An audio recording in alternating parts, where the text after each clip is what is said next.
Assalamualaikum warahmatullahi wabarakatuh. Perkenalkan, nama saya Sri Wahyuni Altatariki dengan NIM 2410220005 dari jurusan Manajemen Pendidikan Islam.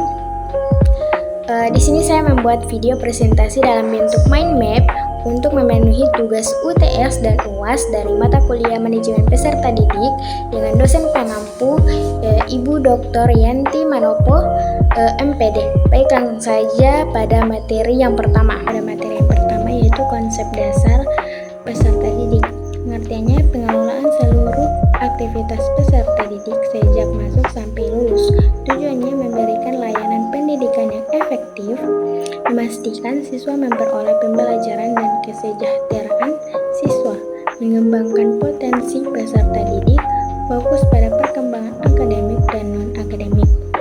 Materi yang kedua yaitu pengenalan peserta didik baru atau PPDB, di mana ada perencanaan, yaitu mengorganisir proses penerimaan peserta didik baru, mempersiapkan langkah-langkah yang mengikuti pendaftaran dan seleksi.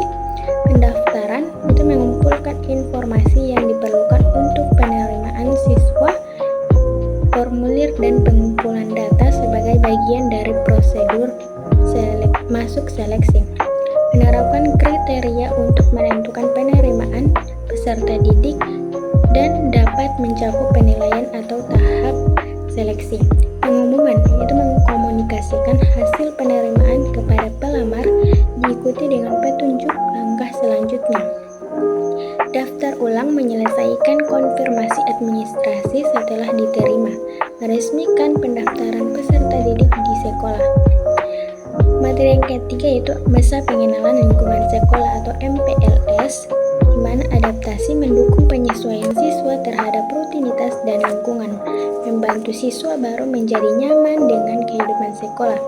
Pengenalan lingkungan yaitu memperkenalkan ruang fisik dan sosial sekolah, meliputi fasilitas, aturan, dan lokasi penting. Penanaman disiplin dan karakter itu menanamkan disiplin dan nilai-nilai karakter dasar, menekankan harapan perilaku terhadap masa awal. Materi yang keempat, administrasi dan bimbingan konseling.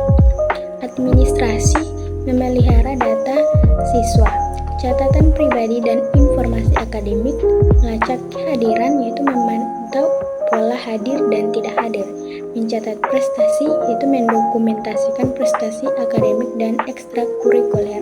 Bimbingan dan konseling, bimbingan pribadi mendukung penyelesaian masa emosional dan pribadi siswa. Bimbingan sosial yaitu menangani kebutuhan perkembangan interpersonal dan sosial. Bimbingan belajar membantu keterampilan belajar dan kemajuan akademik. Bimbingan karir memberikan dukungan untuk perencanaan pendidikan dan vokasional di masa depan. Materi yang kelima adalah karakteristik peserta didik. Fisik mempertimbangkan perkembangan jasmani dan kesehatan siswa. Kesiapan fisik memengaruhi partisipasi dan kebutuhan dukungan. Psikologis memperhatikan sifat emosional dan kognitif, mengaruhi pembelajaran dan pengelolaan perilaku. Sosial itu mengamati keterampilan sosial dan keinteraksi dengan teman sebaya. Penting untuk kegiatan kelompok dan konseling. Intelektual yaitu mengenali variasi kemampuan intelektual dan gaya belajar, mengarah pada diferensiasi pengajaran dan pengembangan. Materi yang keenam, hak dan kewajiban. Hak yaitu memperoleh pendidikan, akses terhadap kesempatan belajar, hak atas perlakuan adil dan aman, lingkungan yang tidak diskriminatif dan aman. Kewajiban yaitu mematuhi aturan sekolah, mengikuti peraturan dan tata tertib yang diterapkan, menghormati guru dan teman, menjaga hubungan yang sopan dan konstruktif. Materi yang ketujuh, disiplin dan tata tertib. Aturan sekolah yaitu memberikan kerangka untuk perilaku yang diharapkan, menetapkan peraturan yang jelas untuk perilaku peserta didik. Pembinaan disiplin meningkatkan pembentukan perilaku daripada sekadar hukuman. Membina sikap disiplin melalui pembimbingan. Pendekatan edukatif yaitu mengutamakan strategi korektif dan pengembangan, menggunakan metode edukatif untuk mengelola disiplin, menjaga hubungan yang sopan dan konstruktif. Materi yang ke-8 yaitu penanganan bullying. Pencegahan yaitu menciptakan budaya sekolah yang aman dan inklusif, melaksanakan langkah-langkah untuk mengurangi kejadian bullying. Deteksi dini, memantau interaksi siswa dan laporan, mengidentifikasi perilaku bullying dengan cepat. Pendampingan korban yaitu menjamin keselamatan dan dukungan emosional bagi siswa terdampak, memberikan pendampingan dan bantuan kepada korban. Pembinaan perilaku itu berfokus pada perubahan perilaku dan reintegrasi, memberikan bimbingan dan tidak korektif bagi pelaku. Materi yang ke-9 itu ekstrakurikuler. Tujuannya melengkapi pendidikan formal dengan pengalaman praktis, mengembangkan minat dan bakat siswa di luar kelas. Contohnya di bidang olahraga itu pengembangan fisik dan kesempatan bekerja sama. Di bidang seni, ekspresi kreatif dan keterampilan kultur. Nah, di bidang pramuka, pembentukan karakter dan keterampilan di luar ruangan. Materi yang ke-10 yaitu pengembangan potensi.